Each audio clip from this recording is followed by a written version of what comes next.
राम जन्मभूमि का मेरा निर्णय आपको शंकराचार्य जी ने सुनाया। लोगों को संदेह था और कहना तो नहीं चाहिए पर आज मुझे कहने का मन है। पिछली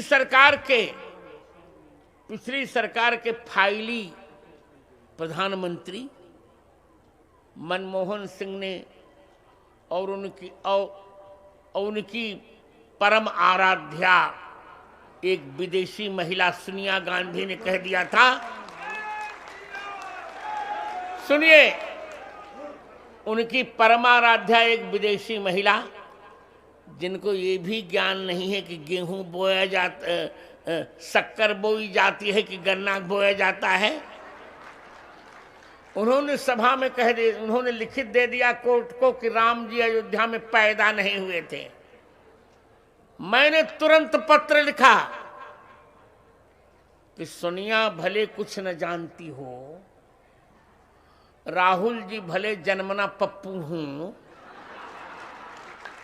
पर मनमोहन सिंह तुम तो जानते हो, तुम्हारे गुरु ग्रंथ साहब में 5600 बार राम नाम का उच्चारण हुआ है।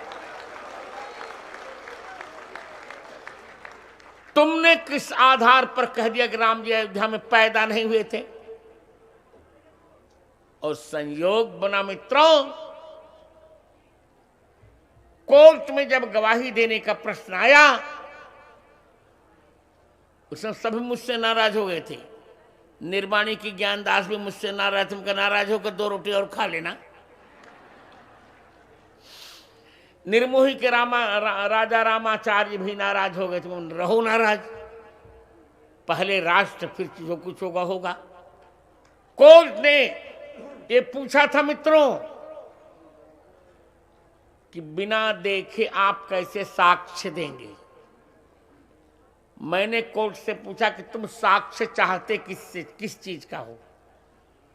कोर्ट ने कहा शास्त्रीय साक्ष्य हम चाहते हैं।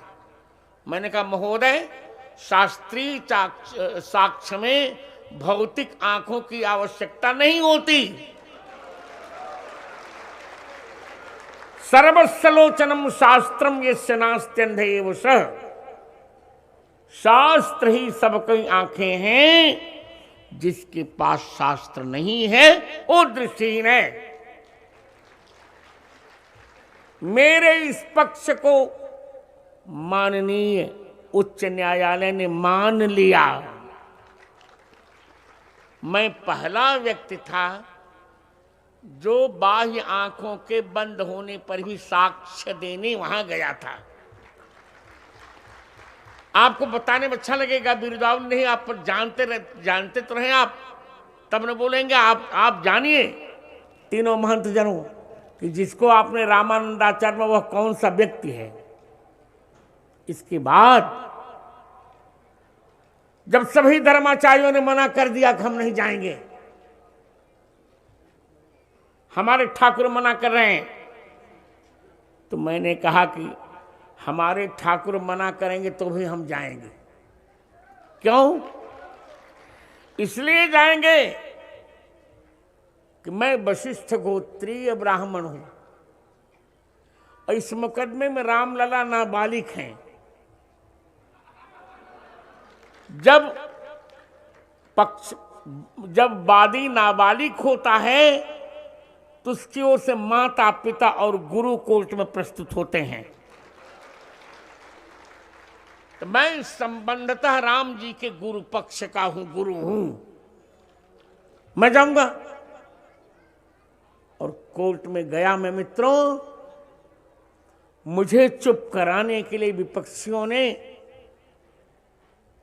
विपक्षी वकील को $45,000 दिया था, विदेशी अमेरिकन डॉलर। पर आप लोगों का पुण्य था, जो वकील सामान्य लोगों को 9 महीने तक रुलाता था, भारत माता के आशीर्वाद से, इन संतों के प्रसाद और पुण्य से उसको 7 दिनों मैंने ऐसे निचोड़ के रखा जैसे कोई नींबू निचोड़ देता है। और जब मुसलमान जज ने मुझसे पूछा था कि राम लला के जन्म का वेद में प्रमाण है क्या, अयोध्या में प्रमाण है क्या, तो मैंने अथर्ववेद ग्रंथ लेकर के उनको दिखाया कि अथर्ववेद के 10वें कांड के 31वें अनुवाक के 2 मंत्र में अष्टाचक्रा नवद्वारा देवानां पूरयोध्या यस्याम हिरणमयः कोशः स्वर्गो ज्योतिषावृत, वेद ने स्पष्ट कहा है 8 चक्र वाली 9 द्वार वाली वह अयोध्या राम जन्मभूमि से 300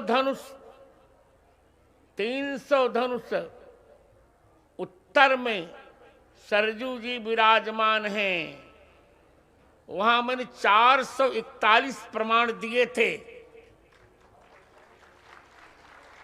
खुदाई करने पर 437 बहुत स्पष्ट निकले थे, 4 केवल अस्पष्ट थे, वो भी थे अंत में प्रमाण हमारे। कोर्ट ने स्वीकारा। मित्रों, सुप्रीम कोर्ट में भी जब निर्णय आ रहा था